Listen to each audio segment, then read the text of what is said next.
Hello, my name's Daniel Davies and I'm the Chief Executive of Rockpoint Leisure, which is a regeneration company set up to regenerate my hometown of New Brighton.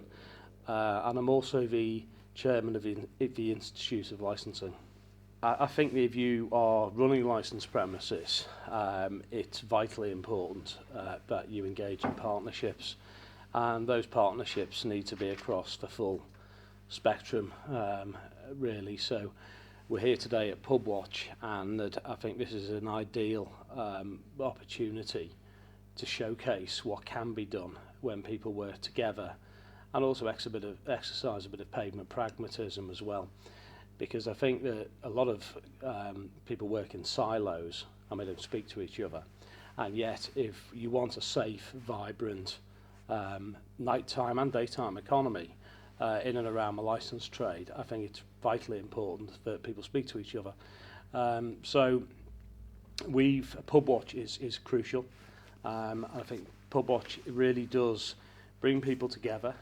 During the pandemic, often it was through Pubwatch groups that information got disseminated.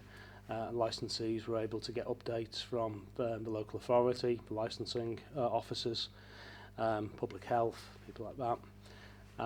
And that, as we hopefully see COVID in the rearview mirror now, and get back to a semi-normal, I think that what's important is that you do engage with your local authority, you do engage with the police, licensing, people like Pubwatch, and that what that does is it brings people together. It allows you to share best practice, information, training, guidance, and there's a lot of really good initiatives that I think are practical, and they really help licensees operate safely, securely and profitably. So we've rolled out a number different initiatives. There's obviously things that come along which are quite topical, and maybe get a lot of press coverage as well. So spiking is one of those things which is getting discussed today. The Ask Angela campaign we think is really important, and that we've adopted that straight away. So when I was on a meeting with Steve and Ian Graham from the MPCC, we literally had the training in place and the posters up, and within a few weeks we were already seeing customers feeling that they felt safer, and also the staff and teams knowing exactly what to do if a situation occurs. But I think sharing best practice and speaking to each other is just a good thing. And often you can have an issue that you might think is isolated to you, but it's not. Lots of places who deal with the general public might have similar sort of issue. It might be a licensing issue, it might be it might be a particular problem that they've got, and they can speak to other people who have had the same problem and see how they've overcome it. About 4 years ago, now it seems a bit mad because of the last sort of 2 years of lockdown and things. I'd built up a company that I started in New Brighton called CPL Training Group, and I started that in 1991, and it became the largest provider of training and licensee training, and in fact quite a bit of other training in the UK, and we also operated abroad as well. And after running that for 28 years, I didn't want my whole life to be defined just by training. So I was looking, what do I do next? And I was in a fortunate position where I could have just retired and sat on a beach somewhere. But being somebody who has been in and around the licensed trade all my life, from being a glass collector at 16, the licensed trade has always had a not just a place in my heart, but it's been something that I've literally lived and breathed all my life. And that I started off as an operator, so there was glass collecting. By the time I was 18, I was a licensee, and that I thought at the same time, being the chairman of the Institute of Licensing, I was sitting on different select committees, talking about things like partnership, you know, my licensing, the review of the Licensing Act, there was a lot of debate around whether or not, you know, planning and licensing should be speaking a lot more closely. I mean, the next one I did was the future of seaside towns, and New Brighton is a seaside town, a once glorious seaside town that was the third largest in the UK. It's now, well, it was about the 70th.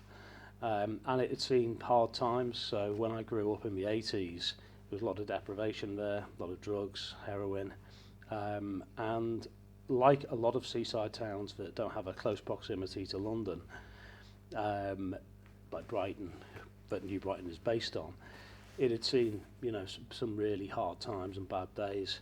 So when I used to live between London and New Brighton, and each time I'd come back, I'd just look at, you know, a once vibrant high street just being decimated. So we had, you know, bus stops that no buses stopped at, 3 banks, no banks open, and they'd just boarded up pubs, restaurants, offices, shops.